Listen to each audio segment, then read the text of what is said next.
convinced technology's making us delusional. The way everyone talks about going to Mars now, it's like, we're going to Mars, we're going to Mars, I can't wait to go to Mars. I don't think they were talking about you. Why do you think you're going to Mars? You haven't been to Minnesota. They weren't inviting us. I'm pretty sure they were just bragging. Jeff Bezos did take his brother to outer space. I have 3 brothers, and I don't even want to buy them dinner. I appreciate the optimism, but are we going to Mars? We put a man on the moon 54 years ago. And you know how many times we put a man on the moon after that? 0. You know why? Because we never put a man on the moon. I don't know. Maybe we put a man on the moon. I don't know. Maybe we're going to Mars. Honestly, I don't know how a microwave works.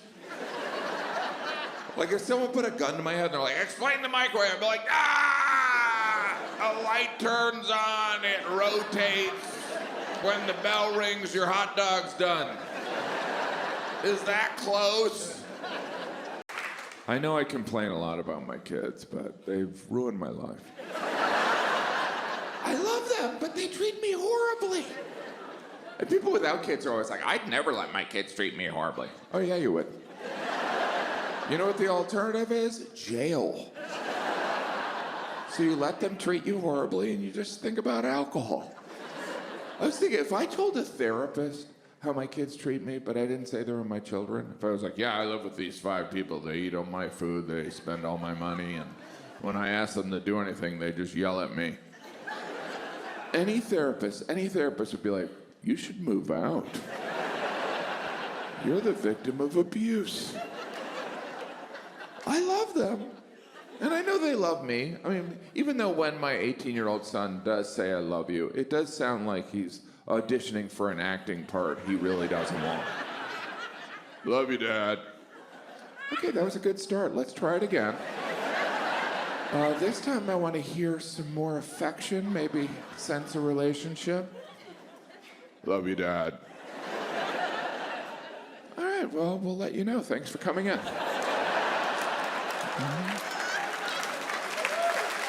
I've decided I'm going to stop acting like I understand things I know nothing about. Like the stock market, when they talk about the stock market in the news, like, the stock market today, rah, rah, rah, rah, rah, rah. I normally go, oh, that's interesting. On the inside, I'm like, duh, stock market, duh. Saddest part of that, in college, I majored in finance. I did, I really did. 4 years, $80,000. I'm so glad this is what I do for a living. But I tell you, the pandemic did reveal how important your occupation is to society. And let's just say stand-up comedian, not essential. Not even essential. They opened up strip clubs before they let us tell a joke. Stay over there, funny people. Ladies, welcome back. It didn't surprise me. There isn't a time in history when I think I would have been useful. Even in initial civilization, we need someone to gather water, someone to build housing. Jim, how could you help? I could make fun of those people. Remember the first time you went out to dinner as an adult? You're like, I've got a job. I'm going out to dinner. And then the bill comes and you're like, I'm moving home.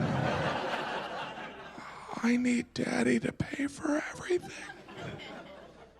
Whenever I go out to dinner, I always get a steak because I'm a man. No, I just always have to get the steak. You know, my wife always makes fun of me. She's like, why do you even get a menu? I wish I wasn't like that. I wish I liked fish. I'm sure most of you like fish. I wish I was the guy in the restaurant that was like, you know what? I'll get the fish because I enjoy disgusting food. It's disgusting. Fish don't even like fish. That's why they're always frowning. I was like,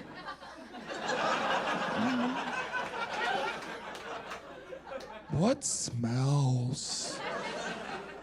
Oh, it's me. I mean, sharing a meal with someone, that's intimacy. That's why it was called the Last Supper and not the last meeting.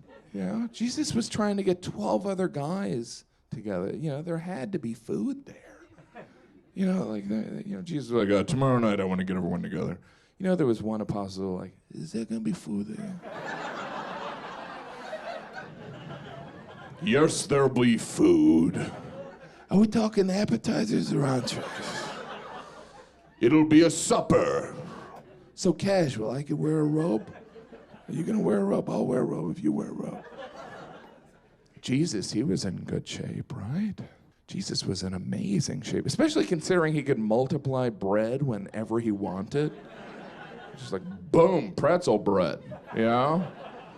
The Bible doesn't really specify what type of bread it was. Imagine it was pretzel bread, right? It was like, boom, pretzel bread, boom, garlic knots. Like if right now I multiply garlic knots up here, you guys would be like, maybe he's God. I know religion jokes make some people uncomfortable, especially the ones going to hell. You ever get a phone call? That's annoying, right? You better be calling to tell me your hands are chopped off. It's like, I just wanted to hear your voice, Daddy. Buy my CD, right? I love doing stand-up comedy. Occasionally I'll be hired for an acting job, and sometimes the directors of these projects will say to me like, Jim, I think I'd like to see you clean shaven. And I'll be like, I don't think you do. I always do it, but after I shave my beard, I am so disgusted with my appearance. I walk around feeling like I should apologize. Sorry about this. You're eating, sorry. And it's not just me, it's shocking to everyone who knows me with a beard. And they don't hold back. They're like, ew, gross, where's your beard? And those are just my children. Because a beard is really the poor man's facelift. Every compliment a man receives on his beard is backhanded. I like your face with a beard. Oh, so it's better covered in hair.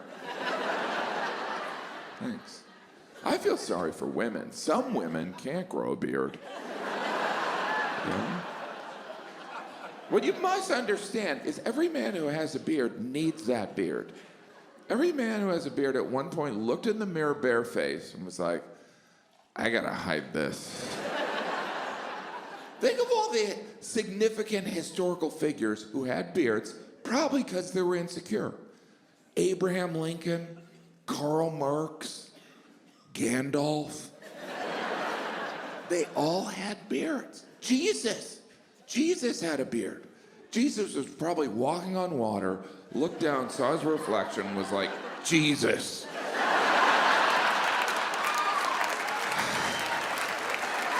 I'm gonna grow a beard. I'm not gonna get any followers looking like this. By the way, this is how Jesus walked. When Jesus walked on water, did he act like it was difficult? Was he like, oh? Can you believe it? I'm walking on water. Take out your phone, get this. Or did he walk with like an attitude, like, yeah, that's right, bitches. Look at this. Yes, King of Kings. Of course, that was, walking on water was one of Jesus' miracles. But you know someone there probably just thought it was a magic trick. Someone came up, hey, I saw your walking on water show. Pretty cool. I booked children's birthday parties. We could make a killing. And she's like, it wasn't a magic trick. I'm the son of God. Interesting stage name. Anyway, here's my card. My name's Judas.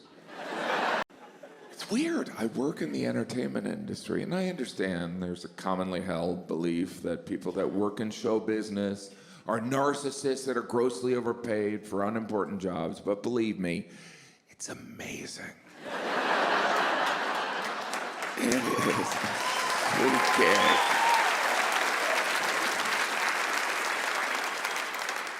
Of course, there are some people in the entertainment industry that have unique skills that are properly compensated. I'm talking about once-in-a-generation talents, right? You know, someone like Pat Sajak.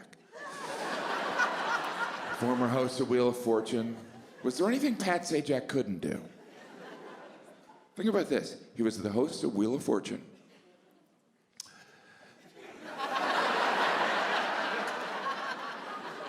He was like a Renaissance man. I'm sure Pat Sajak's a good guy. And I love Wheel of Fortune. I'm not even 80. I love Wheel of Fortune. So when he announced his retirement, I was kind of bummed, you know? And he seems like a good guy, so he probably gathered everyone from the Wheel of Fortune family together, and he's like, I've been doing this for a couple decades, and I've decided to retire. I wish I was there, because if I was there, I'd have been like, you know this isn't a real job, right? You don't get to retire from playing hangman. The appropriate thing to do is to apologize and give back all the money. Because Pat Sajak had a good gig. You know how much he made a year? $17 million a year. Yeah, that could buy a couple vowels. 17 million. And he didn't even turn the letters. That was probably part of the negotiation. He's like, I can't do everything. So they got Vanna White. He made 17 million. Vanna made 3 million. I think we'd all agree they both should make nothing.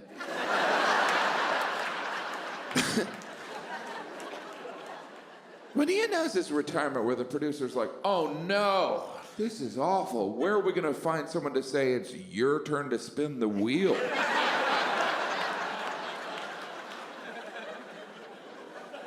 The good news, there is good news. Pat Sajak is continuing on as a consultant on the show. I don't know what consulting work there is on the Wheel of Fortune. Any new letters come out today?